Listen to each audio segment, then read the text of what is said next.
When I first took the job at Crestview 7 years ago, it was a really big culture shock for me. I moved from a big town next to a big city. I graduated with over 350 kids. I didn't know most of those kids.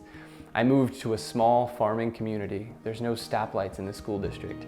And these kids aren't just in band. They're playing multiple sports. They're sharing their time with groups inside of the school and outside of the school.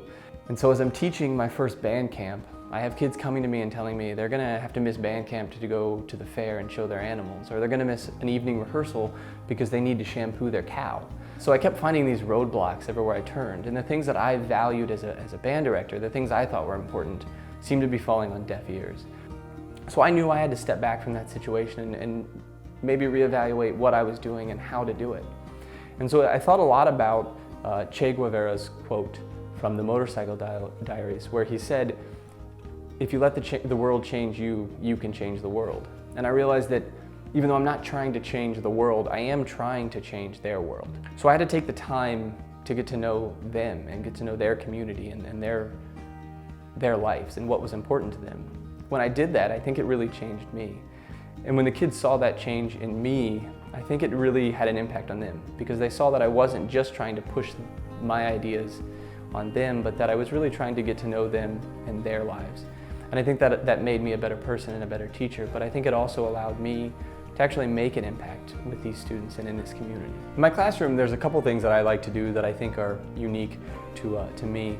The first one is I like to do what I call the circle rehearsal. You know, every day in band, kids set up in the same way. They sit next to the same kids with the same instruments. They have the same instruments in their ears behind them. When I do the circle rehearsal, I kind of change all that up. The kids who sit in the front sit on the outside of the circles. The kids who sit in the back sit on the insides of the circles. They sit next to kids they've never sat next to. They hear instruments they've never heard. While they're doing this, I'm not conducting. So they're forced to listen to each other in a very different way. They hear things they've never heard.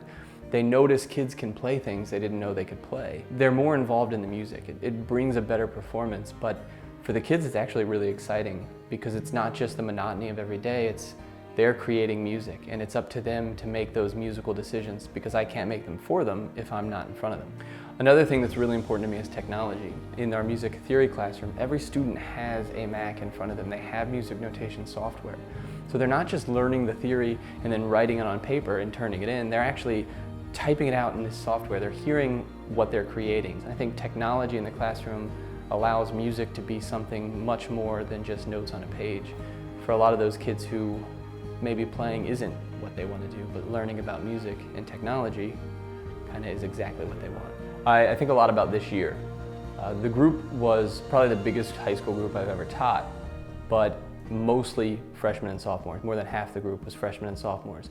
And we really struggled to be a cohesive group, to function as a family like I would normally ask and expect of my students. But what I noticed with the group was it was a completely different atmosphere after Christmas break. They were excited. Maybe it was just going to Disney, but there was this energy and this cohesiveness that we hadn't experienced all year. And then when we got to Disney World, the energy in the group was just incredible.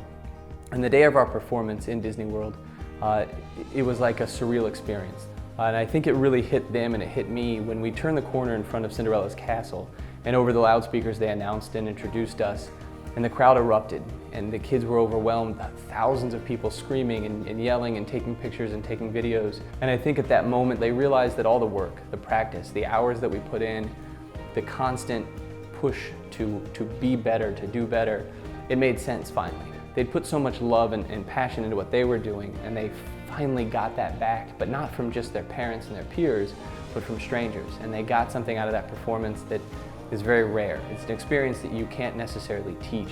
And it was an overwhelming experience. The number of kids who were crying while they were marching that parade, to me, was overwhelming. And I know that that's a moment they will always remember.